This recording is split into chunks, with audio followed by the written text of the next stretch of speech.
Why married men pick the same type of woman every time. Carl Jung. Have you ever noticed that certain men always choose the same type of woman to marry? He ends a difficult marriage, swears he's learned his lesson, that he now knows exactly what he wants. But when you meet his new partner, it's like watching a movie on repeat. Same energy, same characteristics, same problems. Only the name and face change. And maybe you've wondered, why can't he see the pattern that I see so clearly? The answer goes far beyond simple preference or coincidence. There is an invisible psychological force at work in the male mind, a mechanism so powerful that it causes men to repeatedly choose the same woman for serious commitments without even realizing it. The truth that no one tells you. Most men marry the same woman multiple times. They believe they are making conscious choices, but in reality, they are trapped in an automatic cycle that repeats itself eternally. Today, you'll understand exactly why this happens and how recognizing these patterns can completely transform your view of relationships and men. 1. The invisible mold, the first woman who defined all others. There is a moment in every man's life that forever marks the type of woman he will seek for the rest of his life. And you need to understand that this moment happens long before he is ready to get married, long before he even thinks about serious commitment. This moment usually happens in childhood, when he was still just a boy observing the first female figure of his life. The mother is every man's first love, not in the romantic sense, but in the sense that she is the first woman he meets, the first one who takes care of him, the first one who touches him, feeds him, consoles him. It is through her that he learns what it means to be loved by a woman. And here's the crucial point you need to record. This learning doesn't happen through conscious words or teachings. It happens through sensations, emotions, unspoken experiences that are recorded in the back of his mind. If his mother was affectionate but also controlling, he will look for women who are affectionate and controlling. If she was distant and cold, he will be attracted to emotionally unavailable women. If she was dramatic and unpredictable, he'll find healthy, stable relationships to be boring. The mold is formed there in those first years, and after that, everything that comes is just repetition, but it doesn't stop there. After the mother comes the first serious girlfriend, the one that moved his heart in a way he had never felt before. This woman also leaves deep marks.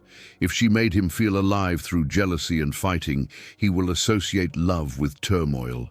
If she was sweet and submissive, he will seek that same dynamic. If she cheated on him, he will spend his whole life looking for signs of betrayal in everyone else. What you need to understand is that this mold is not a conscious choice. He doesn't wake up in the morning and think, "Today I'm going to look for a woman just like my mother." In fact, if you ask him, he'll probably swear he's looking for someone completely different. But the unconscious doesn't care what he says. The unconscious knows only one path, the familiar path. And here comes a truth that is hard to swallow. The more he tries to escape this pattern consciously, the more he falls into it unconsciously. It's as if there were a psychological magnet that always pulls you to the same place. He may even start a relationship with a different woman, but over time he will start to mold her, to pressure her to fit the pattern he knows. 2. The original wound, why he seeks to heal the past in the present. Every man carries within him an emotional wound that has never completely healed. And you need to understand one thing. He's not looking for a woman to build a future. He is looking for a woman to heal a past. It changes everything in the way you understand his choices.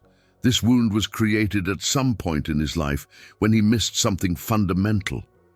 Maybe it was when his mother had to work too much and he felt abandoned. Maybe it was when he didn't get the approval he so desperately needed. Maybe that's when he realized that he would never be good enough, no matter how hard he tried. These experiences create emotional holes that hurt in silence for years. And here's the secret that explains so much. When he meets a new woman, His unconscious isn't evaluating whether she'll be a good partner for the future. He is evaluating whether it has the potential to heal that old pain. If his wound is one of abandonment, he will choose women who promise never to abandon him, even if it means choosing someone possessive and suffocating. If his wound is one of rejection, he will choose women who are difficult to conquer, believing that if he gets their love, he will finally prove that he is worthy. The relationship then turns into a healing project disguised as love. He's not loving the real woman who stands next to him. She is loving the possibility of finally resolving that pain that never went away, and that explains why he always chooses the same kind, because they all represent the same chance for healing, the same promise of finally feeling complete. But here's the problem. You can't heal a childhood wound through an adult relationship. It doesn't work like that. The wound needs to be healed from the inside out, not from the outside in. But he doesn't know that. So he keeps trying, relationship after relationship, believing that this time it will work, that this woman will be able to fill the void that all the others have not. And there's more. His wound doesn't really want to be healed. It sounds crazy, but it's true. The wound wants to be fed. It wants to be confirmed. If he grew up feeling like he was never good enough, his unconscious will choose women who reinforce that belief. If he grew up feeling that love means suffering, he will look for relationships that make him suffer. The wound seeks validation, not healing. If you want to understand why married men keep choosing the same type of woman over and over, and why you keep falling into their pattern, the Jung method is pinned in the first comment. 3. The ghost. He kisses. When a man loves an image, not a person. When you look at him kissing his partner, you need to understand a disturbing truth. He's not kissing her. He's kissing an image that exists only in his head. And this image was built long before it appeared in his life. Inside the male mind, there is something that works like a movie recorded a long time ago. This film has a protagonist, his ideal woman. She's not a real person with flaws, complexities, and contradictions. It's a perfect figure created by the mixture of memories, fantasies, unmet needs, and repressed desires. And when he meets a woman in the real world, his brain immediately starts comparing her to that internal image. If it has some elements that match the image, he doesn't see the differences. He fills in the blanks with what he wants to see. It's as if he put a mask over her face, a mask with the exact shape of the woman who lives in his imagination. And from that moment on, he stops interacting with the real person and starts interacting with the projection. This explains so many things that seem crazy in relationships. It explains why he says she's one way when everyone sees she's completely different. It explains why he does not perceive obvious characteristics of her, whether positive or negative. It explains why he is so shocked when the relationship falls apart, as if he had been betrayed or deceived, when in fact he was never seeing the truth from the beginning. The problem is that the real woman, no matter how hard she tries, will never be able to be the same as the image, because the image is impossible. It was created to satisfy children's emotional needs, to compensate for old faults, to fulfill unrealistic fantasies. The real woman has her own wills, limits, bad days, needs that don't fit the script he wrote in his head. And here begins the suffering of both. She feels like she's never good enough, that he's always expecting something more from her, something she can't quite identify what it is. He feels that she's changing, that she's no longer that person he once knew, that the relationship has lost its magic. But the truth is that it has never changed. She has always been herself. What changed was that the mask began to fall. 4. The familiarity trap. Why the different scares more than the toxic. You may have wondered why he keeps choosing relationships that clearly don't work. Why would you rather stay with someone who makes you suffer rather than try something new and healthy? The answer goes against all logic, but it makes sense when you understand how his mind works. The known is always safer than the unknown. even when the known is painful. The human brain has been programmed to seek out familiar patterns. This served for survival for thousands of years. What was known was safe, what was strange could be dangerous, and this mechanism continues to work today, only now it is being applied in relationships. So when he meets a woman who repeats emotional patterns that he has known since childhood, his brain relaxes and thinks, "This here I know, this here is safe." It doesn't matter if the known pattern is one of abandonment, constant criticism, emotional coldness, or exaggerated drama. If it's familiar, it feels right. If it is different, it seems wrong, even if the different is just healthy. That's why he can meet a balanced, mature woman who treats him well and feel that something is missing, that there is no chemistry, that it's too good to be true. His brain is strange because it doesn't recognize that pattern. Think of a person who grew up in a house where there was always yelling. Silence for her does not mean peace. It means that something is wrong, that a storm is coming. Similarly, a man who grew up in an emotionally troubled environment will feel that quiet relationships are fake or boring. The turmoil became synonymous with love for him. Peace has become synonymous with indifference. And there is another crucial factor. He knows how to deal with the known. Even if it's bad, he developed survival strategies for that kind of situation. If his mother was critical, he learned how to defend himself or how to seek approval. If his first girlfriend was jealous, he learned how to calm down, how to hide things, how to deal with outbursts. These are emotional skills that he masters, but when a different woman appears, he doesn't have those tools. He doesn't know how to act. He does not know how to interpret the signs. This generates deep anxiety, a feeling of being lost, of not having control, and the human brain hates to lose control. Then he goes back to what he knows, where he feels competent, even if he is competent at dealing with toxicity. 5. The pattern of seduction, how he always falls into the same feminine energy. There's something about the way certain women come into his life that disarms all of his defenses instantly. And you need to understand that this has nothing to do with physical beauty or intelligence. It has to do with a specific energy, a type of presence that speaks directly to his unconscious without going through reason. This energy is like a secret password that opens locked doors within it. And the most interesting thing, he doesn't even know that these doors exist until they are opened. It could be the way she looks, the tone of voice, the way she moves, how she alternates between moving closer and away. These traits activate something primitive in it, something that was programmed a long time ago. If the first important woman in his life gained attention through emotional drama, he will be intensely attracted to women who create emotional roller coasters. His heart races, his adrenaline rises, and he mistakes all this excitement for true passion. Stable relationships seem dull in comparison because they don't activate this pattern that has been engraved in them. If he grew up constantly gaining approval, he'll be more attracted to women who are hard to impress, who keep him always trying to prove himself. The woman who shows easy interest does not trigger the same triggers.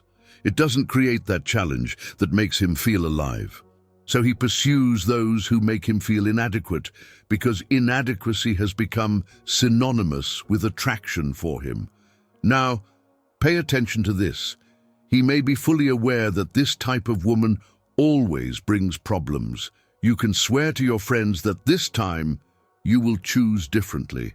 But when someone with that specific energy appears, their body responds before the mind processes it. It's as if his whole nervous system recognizes, that's the guy, that's the right guy.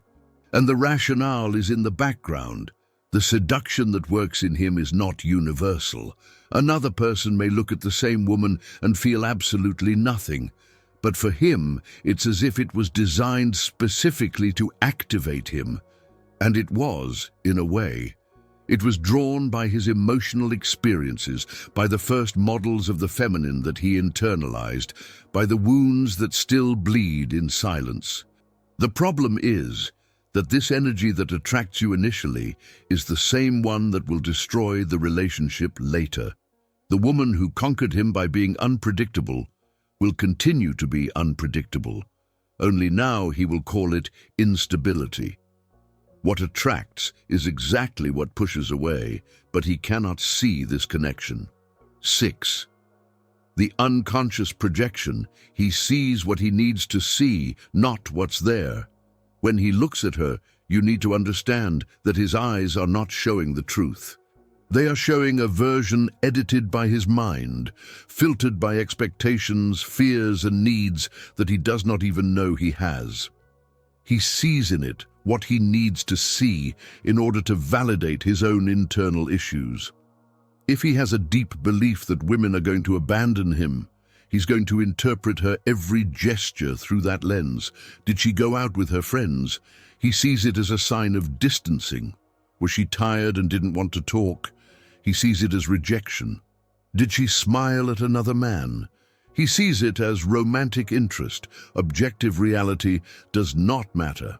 What matters is the interpretation that confirms what he already believes. This projection works both ways. If he believes he needs a strong, motherly woman to take care of him, he'll see strength and caring ability even when she's just being polite or kind. It will project qualities of caregiver onto her that she may not have or do not want to have. And then he will be frustrated when he discovers that she is not the person he imagined. The most dangerous thing is that he projects not only positive or negative characteristics, but projects parts of himself that he does not recognize. If he has repressed his own sensitivity since he was a child, he will seek out extremely sensitive women and then criticize them for being too weak. If he has never developed his ability to express himself emotionally, he will seek out very expressive women and then complain that they are too dramatic. These projections create a parallel reality within the relationship. He's living a story that only exists in his head, while she's trying to communicate with the real person he is. But the real person is hidden behind all these layers of projection. The result is that no one is really meeting, no one is really seeing themselves. And here's the crux of the matter. He's always going to choose the same kind of woman because he's always designing the same things. No matter who the real woman is, he's going to mentally mold her to fit his projections. It's like having a movie projector in your mind that only knows how to show a movie, and every woman who passes by turns the screen where that movie is projected. Liberation only happens when he recognizes that he is projecting. When he understands that what he sees in her says more about him than about her. When he accepts that the characteristics that most attract him or irritate him in women are mirrors of parts of himself that he needs to integrate. 7. Liberation. How to break the pattern and choose consciously. Liberation from this pattern does not happen overnight. There is no magic or sudden revelation that changes everything instantly. It is a gradual process of awakening, of recognition, of courage to do differently even when everything inside him is screaming to return to the known. The first step is for him to recognize that there is a pattern. It seems obvious, but most men go their entire lives without realizing that they are repeating the same choices. They see each relationship as unique, each woman as different, each problem as a new coincidence. Then the awakening begins when he finally looks back and sees the line that connects all of his love choices. Then comes the hardest part, understanding that this pattern comes from within, not from without. It's easy to blame women, blame fate, blame circumstances. It is difficult to look inside and recognize that he is the one who carries the mold, the wound, the projection. It's hard to accept that as long as he doesn't change internally, he'll continue to attract and be attracted to the same guy, no matter how many different women appear in his life. Real change requires him to do something scary, question his own attractions. When he feels that instant chemistry, that irresistible magnetism, instead of throwing himself head first as he always has, he needs to pause and ask, why am I feeling this way? What in me is being activated? Is this real love or just recognition of a familiar pattern? He also needs to learn to tolerate the discomfort of the different. When you meet a woman who doesn't trigger all those automatic triggers, who doesn't create drama, who doesn't feed his wounds, he'll feel like something is missing. And instead of giving up because you don't have chemistry, you need to give time for a different kind of connection to develop. A connection based on real compatibility, not on compulsion disguised as passion. An important part of the process is to make peace with the past. That means looking at his mother, at his first girlfriend, at all the experiences that created the mold, and understanding that it doesn't define who he needs to be forever. It means forgiving, integrating, learning, but not getting stuck eternally repeating what has already been. And perhaps, most importantly, he needs to develop within himself what he is looking for in women. If you seek care, you need to learn to take care of yourself. If you are looking for validation, you need to learn to validate yourself. If you seek completeness, you need to become complete on your own, because no one can give him what he cannot give himself. Liberation does not mean that he will never again be attracted to the familiar type. It means that when you feel it, you will recognize it, you will question it, you will consciously choose whether or not you want to follow that path. It means that he becomes free to choose rather than being chosen by his own wounds. And this freedom of conscious choice is what transforms everything.